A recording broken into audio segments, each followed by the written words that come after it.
Kevin Hunter with Harry Brailsford here on Tech Tuesday, Northwest Digital News. Take that background soundtrack down. And we're going to talk about the Linux operating system here today on the broadcast. And Harry, at your pleasure, where would you like to start? Well, let's start, as they like to say, with slide number one. I'm considering June to be Linux month. You know, Kevin, we are very quickly coming up on a year of formally working together. I believe it was last July, and the years go quick. And so what I want to do is explore some more interesting topics that we haven't covered. And Linux is interesting because we're in the Pacific Northwest, which would naturally gravitate towards Microsoft solutions. You'd think so. And Linux, and Linux is a little bit of an outlier. Now, I know Portland probably has a little bit bigger Linux crowd than, Portlandia. They march to a different drummer. So I suspect there's some Linux just south of where you're located, certainly as you get down to the Bay Area. But folks, what I want to do, let's put some meat on those bones in the month of June. Let's take just a high-level look over the next few sessions at Linux. If we could go to the next slide, please, on the agenda. What we're going to do in the month of June, we're going to talk about the opportunity, file permissions, authorization levels, ownership. Then within side permissions, we're actually going to look at some keystrokes. Not today. But that would include changing file permissions. And there's two methods. It's really cool, absolute and symbolic. Folks, we're going to work up to that. We're not ready for that today. Finally, I'm going to direct you to a hands-on lab at the end of the month if you, in fact, would like to train yourself and learn more. Next slide, please. So, Kevin, Tech Tuesday, your network, I think over the last year, we've done a marvelous job of keeping our eye on the business purpose of technology, right? That's really kind of why we're having conversations. So I created this opportunity slide to kind of frame it up. And Linux, being an open source server side and desktop side operating system, plays in some different ways. And that's, again, I'm a Microsoft guy, so this has been a learning experience for me the past couple months. But IT pros, so, imagine somebody that works for like Weyerhaeuser or Boeing or a big company, IT pro, they get a paycheck. They like Linux at the enterprise level in their data centers with servers and cloud. And a lot of the geeks, the IT pros, like it because it's built from the community.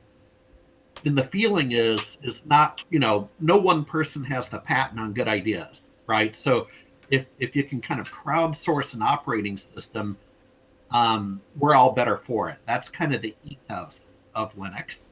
And exactly. Then moving down to the self-employed entrepreneurial types, you'll see Linux in startups and small and medium businesses. Now, not where I live up in the Seattle area, but you will. And there's two reasons for it. First of all, it's arguably free. Now, Kevin, you and I have talked over the last year that free is never free.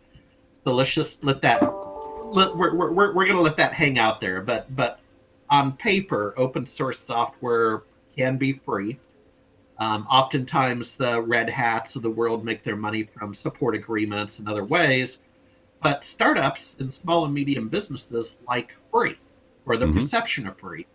And then the other thing with a lot of startups is they're a little bit counterculture, right? They're coming out of the basement, they're coming out of the garage, they fancy themselves rebels, and Linux would fit that mold. And then finally, near and dear to my heart, and we've talked about it much over the last year, is the computer guy or gal known as a managed services provider. There's an opportunity for them, of course, to go out and serve customers. Next slide, please. We're talking file permissions. Now, security is a big concern in any operating system, in any technology scenario, and Linux is no different. Now, some of us online today and listening will remember Unix. Mm-hmm. Some young people wouldn't know what Unix is, but this is basically a clone of Unix. I played with Santa Cruz Operation SCO back in the day. Never mastered it, but that's just a little knowledge nugget for you that it's actually a variation of Unix. Mm-hmm. Obviously, it's vital to keep the Linux environment safe. And our big concern is that data can be corrupted, changed, or stolen. Next Mm-hmm. slide, please. Authorization levels. So, folks, we're going to kind of start to double click down and into some meat on the bones. Security. So, first of all, the foundation. Security is why Linux divides authorization into two levels. There's ownership, which we're going to do a pretty good job of talking about today, and then there's Mm-hmm. permissions, and that will be in a future lecture. Mm-hmm. Next slide, please. And just to go to that, like really quick for people who are thinking about the difference between ownership and permissions, so many social media users out there, people know who the admins of sites are. They're the ones that have all the access. And then you have Yeah, people that might be editors or moderators. They're going to have some access, but limited access. So it's really on the same plane that you're talking about.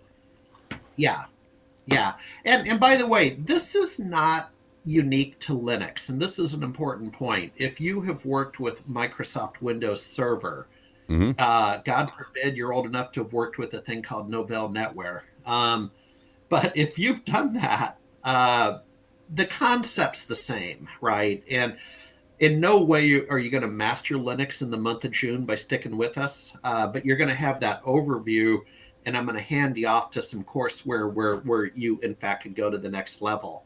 Mm-hmm. So, ownerships in Linux. There's our proud owner. Next slide, please. Ownership. So the first entity, I like to say entity or bucket, maybe we want to call it a bucket. The first bucket is the user. Mm-hmm. The user, very simply, the user is the owner of the file. A user can also be called an owner. Now, folks, where you really need to turn your ears on, just told this famous line over the weekend: two ears, one mouth, use them in that proportion. And so if you can turn your ears on, we are an industry of terminology. And serious, take out a pen and paper if you need to. But a user, the concept is easy. It's the owner of a file. It can also be called an owner. Next slide, please. A group. Now, groups are very interesting because let me tell you what would happen if we didn't have a group. And if you were at a large enterprise, Mm-hmm. you would have to make permission changes for thousands of users. Well, that's ridiculous, Mm-hmm. right? So we throw people into groups. This is as old as time itself. Mm-hmm. And we typically, so we have a user, and the user gets thrown into a group, and then the group has all the same permissions. So permission-based management for groups. You can be in multiple groups. A group can have multiple users.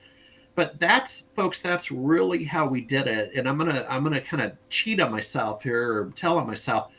In the old Windows Server days, and it still holds true, but a user went into a group, and then a group was assigned the permission to resources. We're having the same conversation. Mm-hmm. Next slide, please. And then we have this squiggly character, and this is other. And so this is all the rest. And other can be, let me think of an example. Let's say you were on a project with a client, and the client needs to be able to see a file, okay? Mm-hmm. But they don't really need to be able to manipulate the file. They don't need to own the file. They're just other. Mm-hmm. And Kevin, it's the ballet of business, right? There's just a time and a place for other, Mm-hmm. and you'll know it when you see it. Well, we do this Oh, routinely, like even in business, Harry, where we'll shoot somebody a Google Doc as an example. yeah, And we don't want them necessarily to be editing it or changing it or altering formats or editing the data that's on it. But there's a reason why we want them to see the information. And so we send them a Google Doc that lacks any of the typical permissions that somebody would have for editing on their end. And you're talking about something fairly similar here. yeah, yeah. All of this is so far so good. Now, in a couple weeks, we're going to get down to the command line. That's a little tougher, but folks, we'll build up to that. But yeah, Kevin, it all makes sense. And what I would add to that is, you make use of interns helping run your production facilities. Mm-hmm. And so take a young gentleman who's breaking into the tech business. You are going to learn security. There's two ways you're going to learn security, and this applies to Linux or Windows Server. You're going to learn it the hard way, or you're going to learn it the easy way. And Kevin, again, it's that can apply to so many business lessons, but you will learn. And I'm just trying to lay down some thought leadership here about, guys, put that laptop down, put that phone down, step back, slow down, and plan. Right? Let's talk about this. When you talk Right, about Kevin, some I'm people sure learning about security the hard way, you and I met a gentleman, Jeffrey Graves, the friendly hacker, if you remember him up in Seattle. And he explained how he cracked a lot of these companies' security levels and whatnot. And some of them were just amazing. He as a total stranger, he'd walk into the company wearing a tech badge and say, I need access to the server room here. I'm here to do some computer maintenance. And they would just open the doors and let him right in. And he'd go in and take all the information he needed and walk back out and call the owner later and said, yeah, your front desk person just waved me right into your tech room. I got access to all your data. Yeah. As a sidebar to that sort of social engineering thinking, and there's a couple great speakers on that, Mitnick, and then who was the Catch Me If You Can guy? He was the pilot, the doctor. Yeah, Frank. Yeah.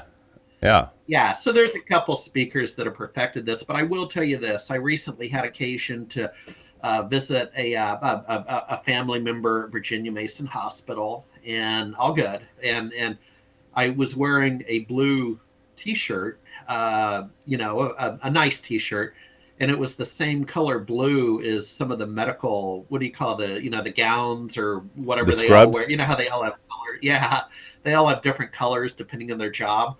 And, visitors were coming up to me and asking me, like, where's the cafeteria and where's this and where's that? They thought I worked. They thought I worked there. And the point is, there's truth to humor. That's social engineering, right? That's what our friend was doing. Mm-hmm. Tell you what, why don't we bring this in for a landing? Next slide, please. And we'll call it good for week number 1. The big question. Distinguishing between user types. And again, this is a simple concept, user A, user B. Fine. What we're really trying to talk about here, the lecture would be that, Linux can set a permission for user A that can't impact the file created by user B. An example of this would be a colleague you work with. You don't want him to view your personal images. And when I say images, I'm not necessarily talking about selfies on the phone, okay? Mm-hmm. I'm talking about CAD drawings in an aerospace vendor, right? So there would be important reasons for your colleague not to view that. Maybe, let's just make something up, Kevin. Maybe he's servicing the Airbus account and you're servicing the Boeing account, right? Mm-hmm. So Yep. not cool. We gotta put a firewall in there. So I'll end on this. The idea with Linux and where I'm going in the month of June is that it's permission-centered, and identifies user behavior. Mm-hmm. And that's all I got for week 1, man. I liken this a little bit to, some of when you're mentioning about security reasons in the military where they have, different levels of security clearances. And then layered on top of that is also what's called right to know. So you might have clearance, for data, given types of data, but if it doesn't impact your work or it has nothing to do with a project that you're currently assigned to, it doesn't matter if you have the clearance to access it, you still can't access it because you have no right to know. So there's a lot of different ways that you can protect sensitive data, and that's just one of the ways of doing it. Well, and again, as we celebrate shortly our first anniversary of Tech Tuesday, Kevin, I want to do kind of more of this. I want to kind of double click down into some interesting details. Maybe the month of July will be topic X and the month of August will be topic Y. But I would offer, now that we've kind of explored a lot of dimensions on the business side, let's double click down into some of the good stuff. We'll see how that lands. Absolutely. Well, thanks everybody who joined us here on Tech Tuesday. Kevin Hunter with Harry Brailsford from SMB Nation. Thanks again for joining us on the broadcast. Till next time, take care.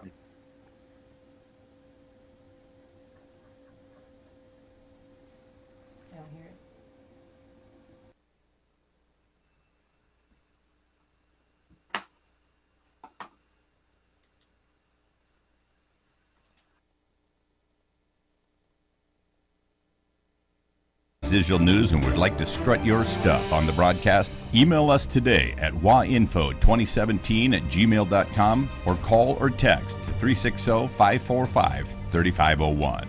We're always interested in unique stories, topics, and guests to share with our worldwide audience. Before you go, don't forget to give us a big thumbs up and comment on the live stream. And for those of you who'd like to financially support the broadcast, you can do so at patreon.com/Northwest Digital News. We thank you for your patronage. On behalf of Chris Bornstead, Kyle Torgeson, Stephanie Hunter, and all the people that made this broadcast possible, I'm Kevin Hunter. Till next time, take care.